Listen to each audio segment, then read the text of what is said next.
Good morning students. आज हम लोग पढ़ेंगे व्याकरण, जिसमें सीबीएसई ने अपने न्यू पैटर्न के अकॉर्डिंग क्लास 9th में शॉर्ट स्टोरी राइटिंग ऐड किया है, जो 5 मार्क्स की होगी। यानी 5 नंबर का एक शॉर्ट स्टोरी राइटिंग आपको लिखनी होगी, जिसका मार्क्स 5 मार्क्स होगा। और जो रचनात्मक कौशल में एक नया टॉपिक ऐड हुआ है, उसको हम लघु कथा कहते हैं। लघु कथा लेखन, जिसके बारे में आपको बहुत ज़्यादा परेशान होने की जरूरत नहीं है, क्योंकि लघु कथा आप अच्छी तरह जानते हैं। लघु मतलब होता है छोटा, कथा मतलब कहानी, यानी छोटी कहानी। स्टूडेंट्स, इसे आपने क्लास 8 में भी पढ़ी है, बहुत सारी कहानियाँ आपने पढ़ी हैं, छोटी छोटी कहानियाँ। तो वही कहानी आपके व्याकरण के सिलेबस में ऐड कर दी गई है, जो 5 मार्क्स की होगी, और उसे आपको लिखना होगा। जिसमें एक टॉपिक आपको दिया जाएगी, उस टॉपिक पे आपको कहानी लिखनी होगी।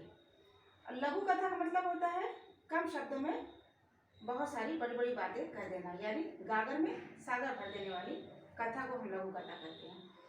अब इसमें जैसे देखिए, कछुआ और खरगोश की कहानी, नेवला और सांप की कहानी, अकबर बीरबल की कहानी, प्यासा कौवा आदि बहुत सारी ऐसी कहानियाँ हैं जिसे आप पढ़ चुके हैं और जानते हैं। ठीक उसी तरह से ये भी आपको टॉपिक होगी, विषय होगा, उस पर आपको लिखना होगा। तो आइए सबसे पहले हम जानें कि लघु कथा किन बिंदुओं के आधार पे लिखा जाता है। स्टूडेंट्स देखिए, हमने ये बोर्ड पे लिखा है कि लघु कथा जो है निम्नलिखित बिंदुओं के आधार पे लिखी जाती है। देखिए, यह है 1 निरंतरता, दूसरा रचनात्मकता, तीसरा कल्पना शक्ति का उपयोग, चौथा प्रभावी संवाद, 5वां पत्रानुकूल संवाद, 6वां है शिक्षा यानी संदेश। आइए सबसे पहले हम जानते हैं निरंतरता। निरंतरता का मतलब होता है लगातार, यानी निरंतर बने रहना। स्टूडेंट्स, हम जो भी कथा लिख रहे हैं उसमें निरंतरता होनी चाहिए। बीच में आपकी कड़ी टूटनी नहीं चाहिए, या कहानी इधर से उधर भटकना नहीं चाहिए। इससे क्या होता है कि उसकी निरंतरता टूट जाती है, और जो पाठक होते हैं उसका मन जो है इधर उधर भटक जाता है। इसलिए कहानी में निरंतरता हमेशा अवश्य होनी चाहिए। अब देखिए, दूसरा है रचनात्मकता। स्टूडेंट्स, हम जो भी कहानी लिखेंगे वह रचनात्मक होनी चाहिए। विशेष प्रकार का लेखन होना चाहिए, जिसमें जो पाठक है यानी पढ़ने वाला है वो प्रभावित हो सके, कहानी को पढ़ करके काफी प्रभावित हो सके। अब देखिए, तीसरा है कल्पना शक्ति का उपयोग। तो इसमें कहानी में जो आप अपनी कल्पना को साकार करना होगा, आपको जो भी कहानी लिख रहे हैं उसमें ऐसा होना चाहिए कि आपकी जो कल्पना है वो साकार होती नजर आनी चाहिए, ताकि पाठक को कहानी में सच्चाई दिखाई दे, उन्हें बनावटीपन का कहीं भी दर्शन न हो सके। इसलिए जो आपकी कल्पना शक्ति का उपयोग है वो बिल्कुल सही होना चाहिए और प्रभावी होना चाहिए। अब नेक्स्ट है प्रभावी संवाद। तो प्रभावी संवाद मतलब होता है जो डायलॉग है, जो आपका बोलना है। तो स्टूडेंट्स, कहानी में जो भी पात्र हैं, यानी जो भी एक्ट कर रहे हैं पात्र हैं, उनका संवाद जो है प्रभावी होना चाहिए। यानी जो भी वो बोल रहे हैं इतना अट्रैक्टिव होना चाहिए, दिलचस्प होना चाहिए कि पाठक जो है बहुत ध्यान से उनके डायलॉग को, उनके संवाद को सुने और उसे सुनने में अच्छा लगे। अब नेक्स्ट देखिए, पात्रानुकूल संवाद। स्टूडेंट्स, पात्रानुकूल यानी जो पात्र हैं उनके अनुकूल संवाद होना जरूरी होता है।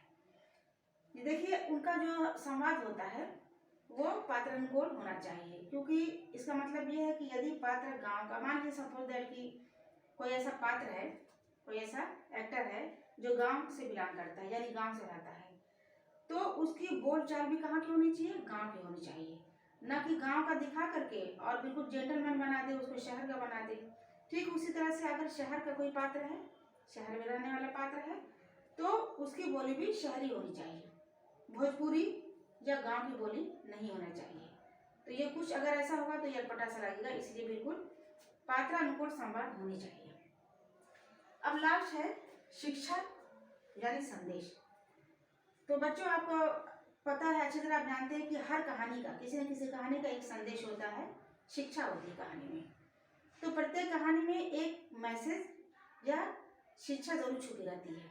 इसलिए कहानी का जो अंत होता है वो शिक्षाप्रद होना चाहिए, जिससे पाठक को कुछ जीवन संदेश मिल सके, उसको पढ़ने के बाद उसको कुछ मैसेज मिल सके। तो ये रहा स्टूडेंट्स, ये रहा आपका निम्नलिखित, ये रहा बिंदुओं के आधार पर कहानी जिससे हम लिख सकते हैं। मतलब ये चीज़ों का आप जो भी कहानी लिखेंगे इन सारी चीज़ों का होना बहुत ही आवश्यक है। जैसे निरंतरता है, रचनात्मकता है, कल्पना शक्ति, प्रभावी संवाद, पत्रानुकूल और शिक्षा, ये सारी चीज़ों का होना जरूरी होता है।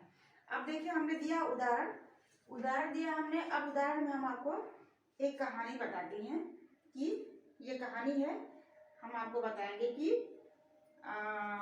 किसान की परीक्षा, ये कहानी हम आपको बताने जा रहे हैं। तो ध्यान से ये कहानी पढ़िए और इसको समझिए और याद करिए, ठीक है।